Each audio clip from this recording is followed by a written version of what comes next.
আজকে আমরা মাননীয় প্রধানমন্ত্রীর সাথে বসেছিলাম। আর পৃথিবীতে যে আজকে সমস্যাটা সৃষ্টি হয়েছে মধ্যপ্রাচ্যের যুদ্ধের জন্য এবং স্বাভাবিকভাবে জ্বালানি উদ্বিগ্নতা মানুষের মধ্যে বেড়েছে, আমরা ওনাকে ব্রিফ করলাম। আমি আগেও বলেছি, গতকালকে বলেছি যে তেল নিয়ে উদ্বিগ্ন হওয়ার কোনো কারণ নাই।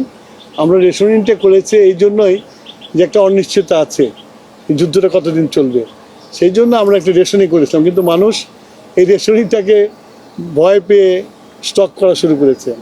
আসলে আমাদের তেলের কোনো অভাব নাই। শুধু তাই না, আগামী 9 তারিখে আরও 2টা ভেসেল আসছে, সুতরাং তেলের কোনো সমস্যা নাই। আমি সবার কাছে অনুরোধ করব, বিশেষ করে মিডিয়ার কাছে অনুরোধ করব, জনগণকে এই মেসেজটা দেওয়া যে এই তাড়াহুড়া করে কোনো কিনে দরকার নাই। আমাদের কাছে মজুদ আছে, আমরা পেট্রোল পাম্পে তেল দিচ্ছি এবং চলবে। এটার জন্য লাইন দিয়ে সারা রাত জাগার কোনো প্রয়োজন নাই। মানুষ তেল গেলে তেল পাবে। একদিকে লাইন দিচ্ছে, আবার অনেক জায়গায় পাম্প, আজকে কয়েকটা পাম্পে তেল পাওয়া যায় না। তো এই পাম্প ম্যানেজমেন্ট পাম্প ম্যানেজমেন্টে আমরা তো নির্দিষ্ট পরিমাণে তেল দিচ্ছি। এখন কোনো পাম্প যদি জলদি বিক্রি করে ফেলে তারপরে তো পাবে না, তারপর পরের দিনের জন্য ওয়েট করতে হবে। সেটার জন্য আমরা মনিটর করছি, আমরা দেখবো যাতে এরকম কম হয়, সেটা দেখবো আমরা। সেটা মানুষের মনের মধ্যে ঢুকতে পারবো না আমরা। আমাদের কন্ট্রোলিং যা আছে, আমরা কালকে থেকে আমরা মোবাইল কোড নামিয়ে দেবো, সব রকমের ব্যবস্থা আমরা নিয়েছি।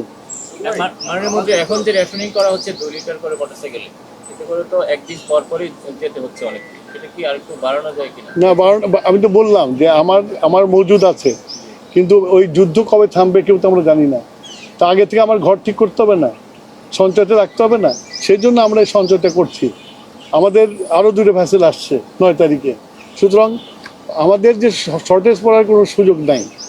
তারপরেও যেহেতু যুদ্ধ চলছে, তা আমাদেরকে খুব হিসাব করে চলতে হবে। রেশনিংটা কতদিন চলবে এরকম? যুদ্ধের উপর ডিপেন্ড করে।